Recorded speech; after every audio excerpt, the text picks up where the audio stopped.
ক্যান্টনমেন্টের ভেতরে কি হচ্ছে, কি ঘটতে যাচ্ছে, সেনাবাহিনীর ভেতরে কি হচ্ছে, 22 জন সেনাবাহিনীর অফিসারদেরকে গ্রেফতারি পরোয়ানা, তাদের বিরুদ্ধে চার্জশিট, এসব সমস্ত কিছু মিলে বাংলাদেশ একটা উত্তাল অবস্থার ভেতরে পতিত হয়েছে। সারাদিনই এই প্রশ্নগুলোর সম্মুখীন হচ্ছি এবং খুব বিনীতভাবেই আমি চুপ থাকার নীতি অবলম্বন করেছি। বিশেষ করে সেনাবাহিনীতে কি হতে যাচ্ছে, মুভমেন্ট হচ্ছে কিনা, সেনাবাহিনীর বিভিন্ন বিষয়ে চুপ থাকাটাই আমার কাছে এই মুহূর্তে শ্রেয়। যা হওয়ার সেটা মানুষ দেখতে পাবে। কিন্তু বাংলাদেশ সেনাবাহিনীর এই জলপাই ড্রেসের যে জৌলুস ছিল, তাদের যে ব্রাদারহুড ছিল এবং তাদের যে ঐক্য ছিল, এবং একজনকে কিছু বললে 10 জন সেটাকে নিজের ঘাড়ে নেওয়া বলে মনে করত, এবং সেনাবাহিনীর যে ডিগনিটি ছিল, তাদের যে আইন ছিল, নিজস্ব একটা অবস্থান বা চৌহদ্দি বা অ্যাম্বিট ছিল, সেটি ভেঙে পড়েছে, এটি বলা বাহুল্য। শুধু সেনাবাহিনী কেন, বাংলাদেশের জুডিশিয়ারি, বাংলাদেশের এক্সিকিউটিভ, পার্লামেন্ট ডিসলভ হয়েছে, এডুকেশন সিস্টেম, ফাইন্যান্স, মেডিকেল ব্যবস্থা, সর্বোপরি পুরো সামাজিক বন্ধন 5ই অগাস্টের পরে যেভাবে মুখ থুবড়ে পড়েছে, যেভাবে এক ভয়াবহ গৃহযুদ্ধের দিকে আমরা ক্রমাগতভাবে এগিয়ে চলেছি। গৃহযুদ্ধ শুরু হয়ে গেছে, আসলে অস্ত্র হাতে গৃহযুদ্ধটাই এখন শুধু বাকি আছে বলে আমার মনে হয়। কিন্তু আমার প্রশ্ন হচ্ছে যে এই যে সেনাবাহিনীর অফিসারদেরকে গ্রেফতারি পরোয়ানা, তাদের বিরুদ্ধে চার্জ গঠন ইত্যাদি ইত্যাদি ইত্যাদি করা হলো, এই জিনিসগুলো নিয়ে আইনি প্রশ্ন কি? আমি আইনি প্রশ্নের তখনই উত্তর দিতে পারতাম বা উত্তর দিতাম যদি আমি মনে করতাম যে বর্তমান যারা ক্ষমতাসীন তারা বৈধ। তারা যেহেতু অবৈধ, অসাংবিধানিক এবং জোর করে এখানে বসে আছে, ফলে তারা কি করলো না করলো, কি চার্জ গঠন করলো, কি করলো, সেসব নিয়ে আমার একেবারেই মাথা ব্যথা নেই। আমি জানি এটার রেজাল্ট শেষ পর্যন্ত কি হতে পারে এবং আমি সার্টেইন এই ব্যাপারে। কিন্তু আজকে আমি একটা ঘটনা দেখেছি, যেটা দেখে আমি খুব বিস্মিত হয়েছি। সেটি হচ্ছে যে ঢাকা ইউনিভার্সিটির রাজু ভাস্কর্যের সামনে যেই সেনাবাহিনীর অফিসারদের ফেস্টুন বা প্ল্যাকার্ড বা তাদের ছবি সম্বলিত একটা অবয়ব সম্বলিত একটা প্ল্যাকার্ড সেখানে দাঁড় করিয়ে জুতাপেটা করা হচ্ছে, তাদেরকে নানান ধরনের ঘৃণা প্রদর্শন করা হচ্ছে, গালিগালাজ করা হচ্ছে, অর্থাৎ অলরেডি তাদেরকে দোষী সাব্যস্ত করা হয়েছে। যেই সেনাবাহিনীর অফিসারদের বিরুদ্ধে যদি কোনো অভিযোগ থেকেও থাকে, সেটি হওয়া উচিত ছিল আর্মি অ্যাক্ট 1952-র অধীনে, যেটি সংবিধান সিদ্ধ। সেটি তো করা হয়নি, বরঞ্চ ক্যান্টনমেন্ট থেকে মাত্র 3-4 কিলোমিটার দূরে ঢাকা ইউনিভার্সিটিতে এই অফিসারদেরকে ক্রমাগত অপমান করা হচ্ছে। ক্যান্টনমেন্ট সম্পূর্ণ চুপ, ক্যান্টনমেন্ট কিছুই বলছে না। গতকালকে বা পরশুদিন একটি সংবাদ সম্মেলন দেখতে পেয়েছি সেনাবাহিনীর পক্ষ থেকে। মনে হচ্ছে যে তারা ভয়ে সন্ত্রস্ত, কি করবে বুঝে উঠতে পারছে না। অথচ তাদেরই কয়েক কিলোমিটার দূরে যখন বিচারের আগেই তাদের বিচার হয়ে যায়, সেটি নিয়ে সেনাবাহিনীর কোনো সংবাদ সম্মেলন নেই, কোনো প্রতিবাদ নেই, কোনো ঘৃণা প্রদর্শন নেই।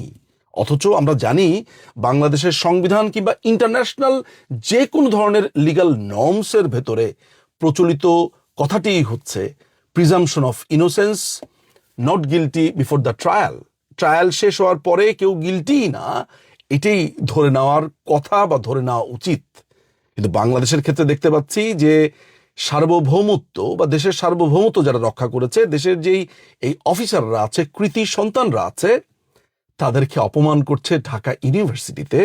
ঢাকা ইউনিভার্সিটি ঢাকা ইউনিভার্সিটি যেন এখন হয়ে উঠেছে বিভিন্ন মানুষকে অপমান করবার একটি সরাইখানা। যাকে খুশি তাকে সেখানে অপমান করো, গালি দাও। এখানে পড়ালেখার কোনো বালাই নাই, কোনো রিসার্চ নাই, কোনো গ্রুপ স্টাডি নাই, নাথিং। শুধু চা খাও, তর্ক করো, 2 দিন পর পর রাজুতে আসো, গালিগালাজ করো, আন্দোলন করো। এটা হচ্ছে ঢাকা ইউনিভার্সিটির বর্তমান অবস্থা। আমার কাছে এই জিনিসটা এত বেশি বিস্ময়কর লেগেছে যে সেনাবাহিনীর তরফ থেকে কোনো ধরনের রা নেই, কোনো প্রতিবাদ নেই। কিন্তু প্রশ্ন হচ্ছে কেন নেই? এই যে সেনাবাহিনীর অফিসারদেরকে এইভাবে ঢাকা ইউনিভার্সিটির ভেতরে এইভাবে অপমান করা হয়েছে, সেনাবাহিনীর ব্রাদারহুডটা কোথায়? আমি যতদূর জানি যে সেনাবাহিনীর যে জুনিয়র অফিসাররা আছে তারা অনেকটা আগুনের মতো ফুঁসে আছে। অনেক জেনারেলদের অবস্থাও এমন, অনেক সৈনিকরা ব্যক্তিগতভাবে যোগাযোগ করে এমন সব কথাবার্তা বলেছে যে আমি জানি না যে এই অগ্নিগর্ভ অবস্থা থেকে মুক্তি কি হতে পারে বা ভবিষ্যৎ কি আছে, সেগুলো আমি অদৃষ্টের হাতেই ছেড়ে দিচ্ছি। আমি যেই ব্যাপারটা নিয়ে চিন্তিত সেটি হচ্ছে যে বাংলাদেশের প্রত্যেকটি অর্গানকে যেভাবে সিস্টেমেটিকভাবে এই জামাত শিবির, এই তাজুলের আদালত শেষ করে দিচ্ছে, ধ্বংস করে দিচ্ছে। ওই 1971 সালে পাকিস্তান যেটা বলেছিল যে তোমাদেরকে দেখে নেব, এই দেখে নিতে তাদের 54 বছর লেগেছে। শিবিরের একটা আস্ত মাংসপিণ্ড তাজুল ইসলাম, যে রাজশাহী ইউনিভার্সিটির একটি মার্ডার কেসের আসামি, সেই ছেলেটিকে দিয়ে এখন ট্রাইব্যুনাল সাজিয়ে এই টিকটিকি, এই তেলাপোকার বাচ্চা এখন সেনাবাহিনীর বিচার করছে। কিন্তু প্রশ্ন উঠছে যে এই তেলাপোকার পেছনের সাহস কারা? এই তেলাপোকার সাহসের জন্য নিশ্চয়ই তার রসদের প্রয়োজন আছে। এই রসদ কোথায়? এই রসদ কি এখানে যে যারা মিয়ানমারে আপনার করিডোর করছে, বন্দরগুলো নিয়ে যাচ্ছে, গ্যাসের ব্লকগুলো নিয়ে যাচ্ছে, সেন্ট মার্টিন নিয়ে যাচ্ছে, বা যাদের কাছে পুরো দেশ বিক্রির চুক্তি করা হয়েছে, সেই আমেরিকা, নাকি অন্য কেউ, নাকি খোদ সেনাপ্রধান নিজেই? আমি জানি না যে সেনাপ্রধানের কোনো ধরনের ইঙ্গিত ছাড়া তাজুলের মতো একটা শিবিরের বাচ্চা সেনাবাহিনীর অফিসারদেরকে চিঠি পাঠাতে পারে, এটা আমি বিশ্বাস করতে চাই না। আমার কথা ভুল প্রমাণিত হলে, ভুল হলে সবচাইতে বেশি যেই মানুষটি খুশি হবে সেটি আমি নিজেই।